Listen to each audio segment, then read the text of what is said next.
Let's take a look at this Langston Hughes poem called Mexican Market Woman. Um, Sometimes we get this idea that we can't see ourselves differently than our place in life. And what I mean by that is that one can be lowly, one can have a humble existence, yet at the same time have a nobility to them, have a noble presence, be lofty in their personhood. Right? So our circumstances in terms of our physical condition does not have to indicate our nobility in terms of who we are as people. If we take a look at this poem, Mexican Market Woman, it's written by Langston Hughes, and you notice he says, "This ancient hag who sits upon the ground, selling her scanty wares, day in, day round." So the idea of ancient is old or enduring here in this text, and I would probably take this idea of enduring more than anything else. If you take a look at the Negro Speaks of Rivers, I'll put the link in to the description of my analysis of this poem, this Langston Hughes poem. The idea of ancient in that poem, the Negro Speaks of Rivers, the idea is ancient is a good thing. It's a richness, a depth of associations attached to that which is ancient. And he says, who sits upon the ground. The idea of that person being on the ground shows that person's lowliness. They're sitting upon the ground. What's on the ground? Dirt. People walk on the ground. The ground is not typically seen as a place where somebody would want to sit.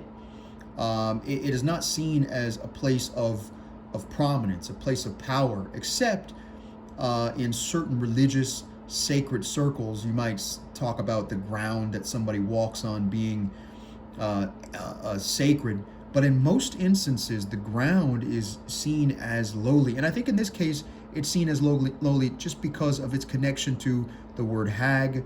The hag is not a positive idea or way of explaining what a woman is like. This is an old woman who sits upon the ground. An old woman who sits on the ground. Imagine an old woman sitting on the ground.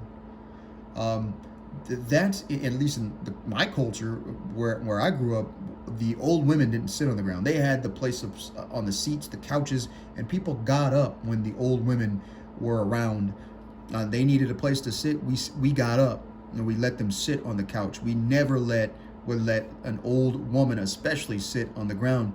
And this old woman, this one who is old, is a seller, taking care of her business, a businesswoman selling her scanty meaning small amount or insufficient wares. So these wares are either of a small amount or they are wares that are not really all that good, insufficient. They're not fancy wares. And she does this day in, day round. So every day she's at it selling these scanty wares, right?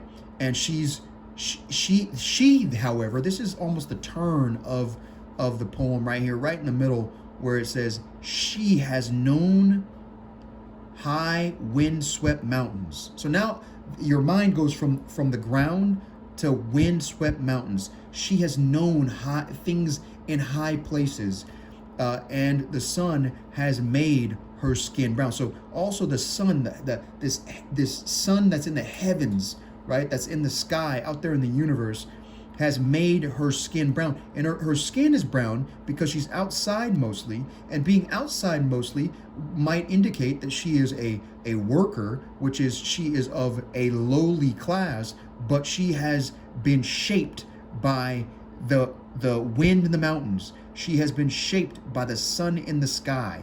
And this wind, this sun has made her skin brown, and it is that which she can commend herself for. She knows the high places. She's been touched by the sun, and these high places have shaped her into being who she is. May it never be said of any one of us that our lowly conditions excludes us from having nobility deep within. You and I, though we might be lowly, are noble. We're kings and queens.